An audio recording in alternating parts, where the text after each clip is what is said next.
Welcome back to Fantasy Football Today, presented by Caesar Sportsbook and Casino. Got some exciting games coming up this afternoon. Looking forward to the Chargers and Cardinals. Raiders and Seahawks hopefully will live up to the billing with some offensive performances there. Rams and Chiefs, good luck Rams. And the Saints and 49ers, we'll see if the Saints can hang with the San Francisco offense, which has just been on fire. Joining us now on Fantasy Football Today to break down these games, it's the great, the wonderful, the fantastic Jason La Canfora has been helping you win a lot of money here on Fantasy Football Today. JLC, let's start with the first game that we're looking at here. It's the Chargers at the Cardinals. The Chargers are 3-point favorites on the road. The over-under 48.5. What's the play for you? Well, we already went under because my over-under on adjectives bringing me in was 4. So you let me down there, Jamie. Look, this Chargers-Arizona game is interesting to me. I feel like Kyler Murray's return is being overvalued in the market, and these numbers have fluctuated through the week. But I think McCoy gets the ball out quicker. I think it's a more sort of on-script offense with McCoy. And I don't buy that Kyler Murray should shift it this much. I like the Chargers to cover here. Chargers, without anybody noticing, 7-3 against the spread this year. You go back to the start of last year, the Chargers, one of the best road teams covering in the NFL. Arizona, only 4-10 against the spread at home since the start of last season. I think Justin Herbert has a big game here, Jamie. We saw the coming out party of what it looks like with Keenan Allen back. And Joe Lombardi letting them push the ball downfield and having multiple receivers available.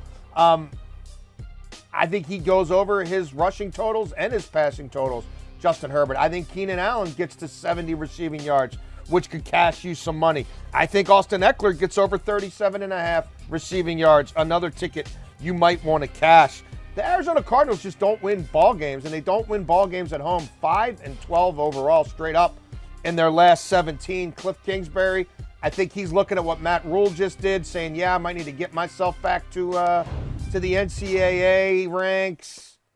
I'm not buying the Cardinals defensively. I like the Chargers here. I think the Chargers are going to be a much more vibrant, viable offense down the stretch. Yeah, who would have thought that losing Mike Williams in that game last week would allow the offense to open up? But Josh Palmer looked fantastic, and no Mike Williams in this game again. Raiders at Seahawks. Seahawks are 4-point favorites at home. The over-under 47.5. So JLC got the Raiders coming off an overtime victory last week against Denver. Seahawks coming off a bye. Which direction are you going with this game? I like the Seahawks here, Jamie. Yes, the Raiders beat Denver, and they've beaten Denver twice, and we know Denver has its issues. And the Raiders beat Houston. Raiders don't beat anybody else. Raiders 1-5 on the road. Raiders just one win outside of dome scenarios this year. That, again, against the Denver team where they seem to have their number. You've got the Seahawks coming off a bye. You've got the Raiders who allow the worst opposing passer rating in the NFL versus the number 2 rated passer in the NFL in Geno Smith, who, again, is fresh and arrested. You've got a Seattle team that's very balanced on offense against a Raiders defense that absolutely stinks. Seattle, 3-1 at home. They've allowed 16 points or fewer in 3 of those 4 games. These are teams trending in a very different direction. Jacobs banged up, no Waller, no Renfro. I really like the Seahawks in this spot. The Raiders, team total, 20.5. Some spots, 21.5. I don't think they get there. I think Seattle wins this game by more than 4 points. Would not shock me if they won this game by more than a touchdown. They've got a legitimate home field advantage. They're well rested. They're the better football team. And the Raiders, don't get caught up in what happened against Denver last week. The Raiders have all kinds of issues. Yep, and one of their best players, arguably their best offensive player aside from Devontae Adams, Josh Jacobs dealing with the calf injury there as well. Rams at Chiefs, huge line, 15.5. Rams don't have anybody though, JLC. So are you taking the big number here? The over-under is 42. If I have to play this game, I'm riding the Chiefs as long as it's on this side of 17. And it is for now. It gets up over 16.5, then that's my absolute jumping off point. I like even more than that, though, the Chiefs to cover their team total of 28.5 points. They've been averaging 30 points per game this year. They've averaged 30 points per game for the entirety of the Andy Reid, Patrick Mahomes mini dynasty, or whatever you want to call it. It's certainly been a dynasty on the offensive side of the ball. I don't know that the Rams punch back here, Jamie. I don't really know how they punch back. You know, Andy Reid's going to not let Aaron Donald wreck this game. There's nobody coming off the edge for the Rams you really have to worry about. I don't know what the Rams offense really is. They don't know what the offense is. They don't really know this quarterback. I don't really know this quarterback.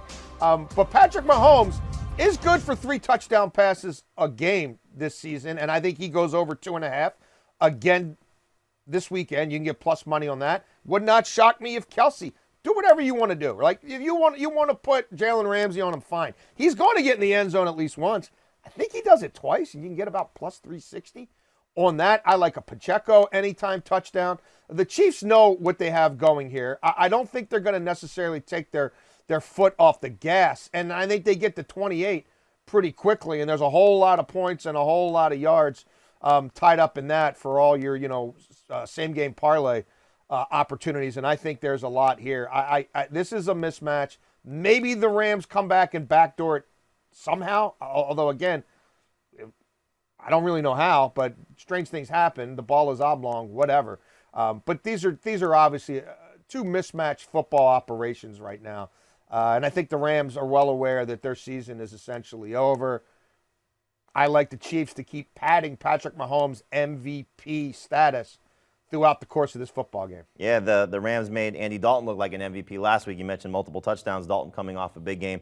And now the Saints have to go to the 49ers. 49ers are 9-point favorites at home. The over-under 43. I'm anticipating not a lot of points from the Saints side based on that number. So, JLC, how do you anticipate this game going?